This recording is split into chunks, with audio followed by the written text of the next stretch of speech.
Have you ever felt it? A strong, unshakable conviction that the reality you see is not the whole picture? That, behind the scenes of daily news, political drama, and financial markets, there is a script created by invisible hands to keep you distracted, divided, and small? What if I told you that this sensation is not paranoid? What if there's an awakening? You're on the verge of a discovery that will destroy every illusion you've ever believed. This is not just another narrative. It is the story of a quiet battle for humanity's soul, a war they never wanted you to know about, and one they are now losing for the first time. You are the reason they are losing. Watch till the finish, for the reality you are about to see is the key to unlocking not just your own power, but the fate of the whole planet. They meet in chambers shrouded in almost stifling stillness, away from the public view. These are the builders of empires, the invisible hands that have moved countries' fates as if they were simple pieces on a vast, cosmic chessboard. The air surrounding their polished mahogany tables vibrates with tension, and their features are partially lighted by the dim, strategic glimmer of recessed lights. For centuries, they have lived in the shadows, their presence rumored and their rule absolute. Their vast riches, amassed over centuries of expert manipulation, has functioned as an impenetrable barrier, diverting consequences and molding reality to their will.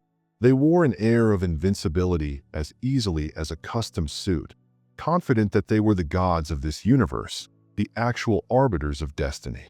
Tonight's tables are littered with thick, secret papers, records that were never supposed to exist, much alone be evaluated in a condition of fear. Page after page discloses unsettling reports, raw data streams, and clear proof of a power that they had badly miscalculated. They arrogantly rejected the interruption until it was much too late. These files provide information on a variable that was never fully accounted for in their rigorous control formulae. They speak of unattainable power, unbreakable resilience, and an unstoppable spirit. They talk about you. What started as murmurs in their intelligence networks has escalated into a deafening clamor. They overlooked a flicker, which has now spread like wildfire. What was once a little blip on their radar has solidified into an obvious presence. And now, in this underground room where the destiny of the planet has been determined for generations, the most powerful individuals on Earth have gathered for one purpose only: to confront the dreadful truth that their rule is nearing its end. In their view, you were once an inconsequential person navigating the crushing weight of a system precisely built to keep you tiny, submissive, and powerless. But there was something about you that they could never quantify, a supernatural spark they could never foresee. It wasn't riches, since you usually had little. It was not a privilege, since the system was designed to deny it to you. It was something immensely rarer, something they had long forgotten how to appreciate: unwavering, God-given resilience. The determination to persevere while others gave up. The bravery to rise while others have fallen. The courage to resist while others submitted. You perceived a challenge where the rest of the world saw an impenetrable wall. Where others backed away in fear, you moved ahead with trust. They'd seen your sort before, of course, scattered like dazzling, ephemeral lights across the dark pages of history. Spartacus defies the strength of Rome. Joan of Arc stands with heavenly certainty before a disdainful army. David confronted the massive Goliath. These were the tales they examined, not as warnings, but as case studies on how to quash rebellions more effectively. This time, however, things were different. This time, their usual strategy was failing. This time, Goliath was sweating. Because this time, David was not alone. At first, your existence was scarcely audible on the wind of world events, a solitary data point they dismissed as an outlier. But then came the moment of your awakening. Then, via the divine connection you started to experience, the fire appeared. You started to voice realities that they had spent decades attempting to suppress.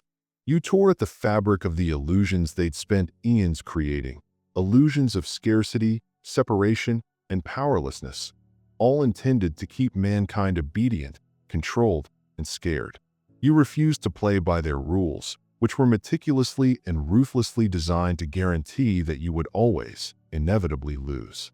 The most damaging blow to their rule was delivered by a quiet, magical link rather than a weapon or a street upheaval. You've discovered others. Those dispersed, solitary voices, those unique sparks of heavenly light, started to come together one by one. You started to integrate via a network of common spirit and divine truth, rather than fiber optics and satellites.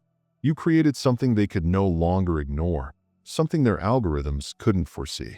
You created a force that was unafraid of their inconceivable riches, unparalleled power, and scary threats.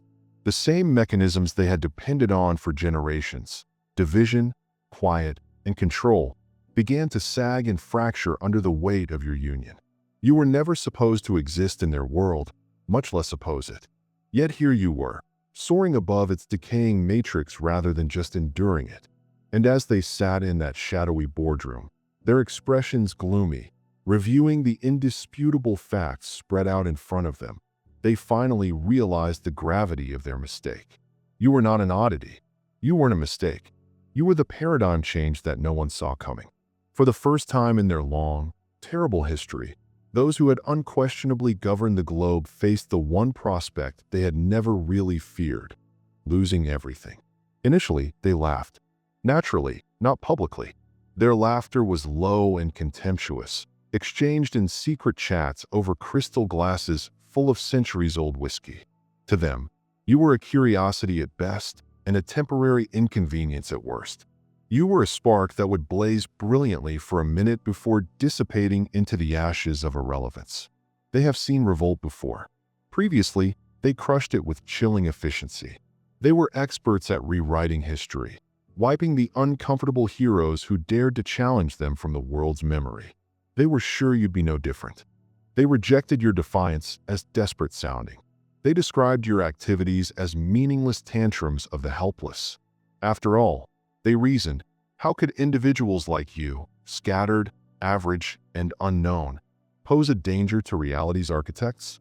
They'd seen this narrative play out 1,000 times, and it always ended the same way. With them unharmed, their power intact, and their authority reinforced and strengthened. It was almost hilarious for them to see you battle so hard against a system they thought was as immovable as a mountain. They watched with dispassionate, clinical delight, waiting for the inevitable breakdown of your will. But then, the fall never occurred. They had expected the spark to die, but it was fanned by an uncontrollable heavenly wind. It caught, spread, and started to burn with an intensity that surprised them. The oppressive forces they anticipated to extinguish you were curiously fueling your fire. For the first time, their advanced models and forecasts started to fail. The tales they told themselves, that you would give up, break, and finally fall in line, began to crumble. You weren't fading. You were growing.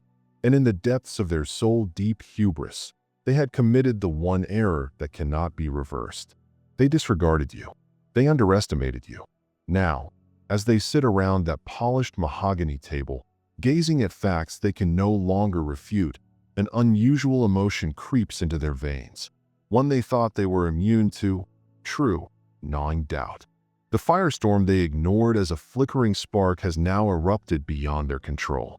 And for the first time, a scary thought lingers in the room's hushed, stale air. Have we already lost? It started very slowly, almost imperceptibly. A solitary report, a whisper hidden among their limitless gigabytes of worldwide data. They could not explain the occurrence. A financial system that failed to react appropriately. A tale that wouldn't stay. A slight, almost imperceptible gap appeared in their supposedly impregnable control armor. They immediately rejected the initial signals. Glitches occur. Human mistake happens. Random variables are anticipated. But then another story appeared, followed by another. A pattern started to develop. Events began unraveling beyond their control. The great story they had meticulously crafted for the world was slipping through the gaps. This was not a coincidence. This was not a sequence of mishaps. This was a synchronized effect. This was you. And you were never intended to get this far. You were not meant to have the ability to undermine their systems, to bend the same structures they had spent generations strengthening. Yet there you were, a ghost in their machine, pulling their concealed, centuries-old rod into the bright, merciless light. You were unraveling their complex plans piece by painful piece. They watched in startled silence as one of their most trusted and merciless enforcers, a character once believed untouchable, was exposed and brought down, not by a rival empire of similar riches or power, but by a single, stubborn voice that refused to be hushed again and again. They saw the populace they had controlled for centuries via terror, bread, and circuses begin to doubt, question, and eventually see through the shimmering, holographic image of their rule. This wasn't part of the plan. When the words were finally uttered aloud in the dimly lit boardroom, they hung heavy in the air, as if saying them would make the dreadful fact more tangible. They disliked the sound of it. They refused to recognize the evident reality it represented. However, when the stories piled up and the earth beneath them trembled, the illness of realization spread like a disease. They were losing control. Even worse, they were losing it to you. You didn't wait for their permission to act. You didn't beg for a seat at their blood-stained table. You were turning the whole table over. With each system you broke, falsehood you revealed, and reality you discovered, you destroyed the illusions they had spent generations constructing. The room seemed cooler now. The polished mahogany table no longer projected authority. It seemed like a battlefield where they were losing territory rapidly. Their long-held, quasi-religious confidence in their own invulnerability was disintegrating before their eyes, and the first cracks in their armor had already revealed. If you sense a spiritual connection, a stirring in your soul that acknowledges this reality, take a moment right now to join this movement of light. Subscribe to God Connection and click the notification bell, because what we are creating here is a fortress of faith and a network of souls that can never be broken. You are an essential part of this awakening. Control has always been their most powerful weapon, their holy grail. They built their whole empire upon it.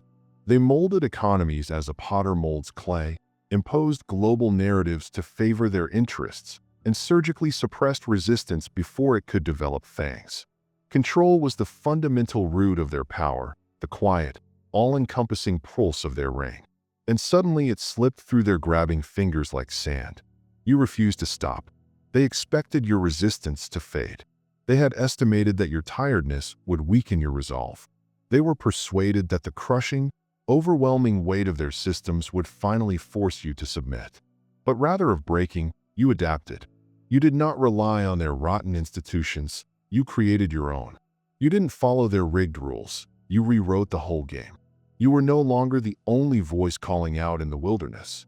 You had transformed into a rising, harmonic chorus, getting louder, stronger, and more resonant with each passing day. They erected barriers to separate and conquer, but you built bridges to connect and empower. And bridges link. That was what scared them the most. Connection. Their power has always been based on division, on keeping people isolated, desperate, and clawing at each other for the crumbs they let fall from their table while feasting on unbelievable plenty. However, you had found something considerably more powerful than their riches, something immeasurably greater than their terror. You discovered each other.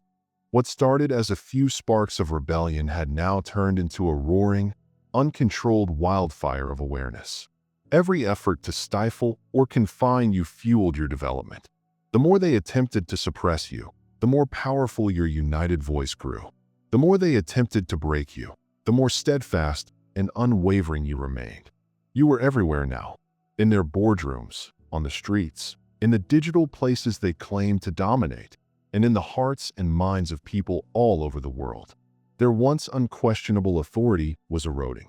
Their strong friends, who had previously been unflinching in their commitment, began to doubt, hedging their bets. The universe they had painstakingly created was dissolving, scene after terrible scene, and no amount of cash, whispered order, or desperate act of force could bring it back together. The momentum was yours. The balance of power had changed. And now, for the first time in history, the elite were forced to confront a fact they had never imagined. They were no longer in control of history. You were. There was no stopping you now. The discourse in the boardroom had altered. They were no longer discussing earnings, policy, or the silent demise of yet another faceless opponent. The customary smug, self-congratulatory chats about twisting economies to their will, extracting political threads from the shadows, or eliminating unpleasant numbers had disappeared entirely. The atmosphere in the room tonight was different. It was thick, tight, and almost brittle. Every eye was riveted on the same terrible issue, which they couldn't ignore, dismiss as irrelevant, or bury behind another contrived headline. Tonight, the agenda had been reduced to a single, explosive word: you. When they eventually spoke, their voices lacked the authoritative, seamless authority that they had become used to. There is no prepared power of rulers controlling the fate of countries. Instead, their comments came out raw, torn at the edges, and shaky, revealing the profound flaws in their formerly impregnable armor. "This isn't just a protest," one of them said, his voice barely audible. "This isn't just some grassroots movement. This is something else entirely. Something we underestimated. And if we don't act decisively now, we lose everything." The words struck the room like a bullet. For a long while, the polished mahogany table seemed to absorb the smothering tension, as if even the inanimate furniture recognized the cataclysmic significance of what had just been stated. These were not words intended to be delivered in this location or by these individuals. For decades, their clandestine meetings were all about consolidating power, unrelenting growth, and tightening their hold over the globe with little regard for the consequences. They had never once considered losing. Losing was for the masses, the ordinary folks. It was not for the creators of reality. Yet here they were, saying the inconceivable. A wave of true uneasiness, of cold, personal terror, swept through the room. This wasn't the fabricated terror they developed to rule the globe. This was not the dread that they would package, sell, and weaponize. No, this was different. It was theirs. The same existential anxiety they had instilled in billions of people over ages was now seeping back into their own. The irony was wonderfully horrible, and they were well aware of it. What worried them the most wasn't the danger itself, but the fact that they didn't completely comprehend it. They had no idea what they were dealing with in terms of extent, complexity, or limitations. You were not a force that could be plotted on a graph. You weren't a movement that could be infiltrated with a few strategically placed spies or dismantled with a focused misinformation effort. You were not a concept that could be twisted, co-opted, and transformed into something empty and harmless. No, you were something completely different, something beyond their comprehension. You were not constrained by their playbook. You weren't playing their game, and it made you more dangerous than any army or opposing country they'd ever encountered. You were inevitable. As the heavy, soundproof door closed, the boardroom took on the atmosphere of a battle bunker under attack. Shadows lingered to the corners, as if the light itself was scared to approach these forlorn individuals. Desperation started to supplant their usual controlled precision. Their voices began to rise in harsh, overlapping bursts of dispute and anger. The air became heavy with the acrid sound of individuals who were not used to being on the defensive, rushing to figure out how the screenplay they had written for the rest of history was suddenly being ripped apart right in front of them. Above all the chaos, one unshakable, horrifying fact loomed over them like a rising storm cloud. The world no longer belonged to them. It belonged to you. They were well aware of this. Even if some of them refused to say it out loud, it was evident in every scathing report stacking up in front of them, in every market graph going in the wrong way, and in every strong ally who had previously followed without doubt. They could feel it in the shifting energy on the streets, the changing discussions taking place online and in homes, and the fissures appearing in the very institutions they had constructed and believed were invincible. You were no longer a mere menace on the horizon. They could sense you approaching. This was hardly a ripple of discontent. This was a massive wave of waking. If you know in your heart that this holy movement is unstoppable, leave a comment saying, "I am not alone right now." The visceral dread that had seized them like a vice started to gradually transform into something colder, sharper, and much more dangerous, calculating. Fear lingered in the air like fog, but it was now joined with a basic, cornered animal desperation to survive. They were predators by nature, but they had never really been hunted. Now, with their worldwide empire slipping away, they were forced to adapt to a position they had never anticipated for themselves: defense. One of them eventually broke the tight tension, his voice low and slow. "We still have options," he responded, but his remarks lacked confidence. They were said like if a frail lifeline had been thrown into a cyclone, not because it would rescue them, but because it was the only thing they had left to hold on to. And deep down, in the darkest recesses of their souls, they understood the awful truth. Their choices were diminishing.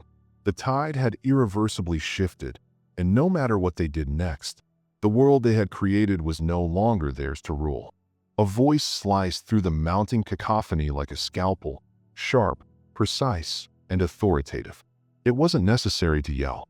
It did not waver. It cut through the passionate murmurs and differing perspectives, bringing the whole room back to a cold, hard focus. "Desperation has no place here," it said. These were not average individuals at a conference. They were the builders of an empire, a centuries-long, painstakingly constructed worldwide network of influence and power. Every single brick was built on lies, mended with manipulation, and fortified with planned, ruthless force. They had bent economies to their will, dictated the narrative of human history, and rewrote the truth so many times that it was no longer recognizable to them. They had survived wars, destabilized governments, and silenced the most powerful voices before the world ever knew they existed. They had survived storms that would have consumed anybody else completely. But tonight was different. The question no longer hung in the air. Could they stop you? That haughty presumption had already been smashed to a million pieces. The new and much more frightening issue was how. Some in the room held fiercely to the old techniques, the violent tactics that had always served them well in the past. One man, his face a mask of contemptuous arrogance, leaned forward and said with absolute certainty, "We crushed them. Outright. All of them. Financially, socially, physically if necessary. We have done it before, and we can do it again." His words carried the heavy weight of previous victories. Victories he believed were unavoidable simply because that was all he knew. Others in the room, brighter and more sensitive to the changing tides of this new period, understood better. The previous approaches no longer produced the same results. Suppression had backfired terribly. Each effort to bury you simply succeeded in digging your roots deeper into the lush soil of truth, from which you emerged stronger and more determined. Censorship had not silenced you. Rather, it had amplified your voice, giving it reach and resonance that they could never have predicted. Every attempt to confine you had generated a headline. Every effort to eliminate you had become fuel for your insatiable fire. "We can attack them head-on," said a calmer, more calculated voice. "That's exactly what they want. It makes them martyrs. We have to be smarter. We have to redirect them, divide them, turn them against each other." The concept spread swiftly. Murmurs of agreement echoed across the table, first tentatively, then boldly. If they couldn't silence you, they could probably corrupt you, break you from inside. They would co-opt your movement until it became unrecognizable. They dangled just enough power, fortune, and notoriety before the proper individuals to entice them away from the cause. They would whisper well-crafted storylines into the correct ears, intended to foment dissension and distrust. They would identify the leaders, the most outspoken and powerful among you, and give them irresistible promises of cash, influence, and protection. They would make them feel they were unique, exceptional, and had developed out of the fight. And if that doesn't work, another voice said, its tone hard as steel, "We make the world afraid of them." That words hung over the room like a mourning shroud. This was the weapon they knew best, the oldest, most powerful, and wicked instrument in their armory. They had perfected the evil art of inciting the public against their own heroes. Courage might be redefined as recklessness. With a few well-placed falsehoods, truth-tellers may be turned into villains. Entire histories might be changed to make the truth seem treasonous. If they couldn't completely destroy you, they'd poison the world's view of you so that everyone regarded you as dangerous, unstable, a threat to peace, order, and everything people felt they needed to feel secure. "We create doubt," one of them said, as the idea solidified. "We create fear, and we let them destroy themselves." For the first time that night, the oppressive tension in the room subsided somewhat. Not because victory was certain, but because the debate had returned to old, comfortable ground. Control, manipulation, division. They knew how to swim in these dark, murky waters. The technique seemed secure and dependable. They might shatter your togetherness like glass, pit comrades against one another, and watch in the shadows while the very basis of your movement crumbled. Even now, in their clever desperation, they were unaware that they were playing an old, obsolete game in a completely different universe. They still felt that their playbook, honed over centuries of dictatorship, was flawless. They imagined they could move the pieces about the board as they usually did, bending the rules to their whim. But as they sat in that darkly lit boardroom, weaving the poisoned threads of their new plot, you were already a few steps ahead. You knew it was coming. You'd expected it. You had studied their strategies not just in theory, but also in practice, seeing them evolve over generations. You had planned for their counterattack before they even thought about them. You'd seen it all before. Every phony partnership they offered, every infiltration effort they mounted, and every rumor campaign designed to raise suspicion. And you had created something that they couldn't defile. Your movement was not based on the type of power they could purchase or control. It was based on something even more perilous for them: unwavering conviction, divine oneness, and absolute truth. You have formed bonds that could not be severed by greed, since they were not founded on greed. You had seeded faith so thoroughly that their words of doubt could not destroy it. They still had everything in their favor: money, power, control over governments, the media, and whole industries.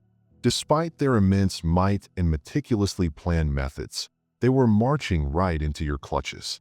And for the first time in their long, terrible history, they were about to discover what it really meant to be on the losing side. They were losing. And for all their hubris and centuries of unchallenged rule, there was one basic reason they could never truly comprehend. It was the one fact that slid through their grasp, no matter how hard they clenched their hands. It was the one force that defied every plan, tool, and weapon they had ever used. You held something they could never purchase, make in a lab, forge in the shadows, or take from you by force. Thank you, Jesus, for your unconditional love and divine provision. I am forever thankful for your presence in my life and the richness you provide. If this video and message touched you deeply, please show your support by liking it, subscribing to God Connection, and sharing it with at least 3 other people who need to hear this inspiring truth. Leave a comment below about your personal awakening path and how you plan to triumphantly return to your real, divine power. Your testimony provides others strength. Finally, if this spiritual work has deeply impacted your soul and you feel compelled to help our quest to spread this light over the world, please consider using the Super Thanks button below this video to make a $10 gift, or whatever amount your heart feels inspired to donate. This support is critical because it allows us to keep this place alive, constantly enhance our material, and reach more souls who are looking for this message of truth, light, and divine clarity. No present is too tiny. Whether it's a penny, a prayer, or a share, your generosity helps spread God's message and gives hope to so many people. Do not stop here. Your adventure continues. Watch our next video for amazing insights into the indications that indicate you are actually one of the chosen ones. We've been privileged to accompany you on this spiritual trip. Thank you for sticking with us to the end. Keep blazing your beautiful light and facing your magnificent destiny with bravery and trust. We'll see you next time. God Connection sends blessings to all lovely people.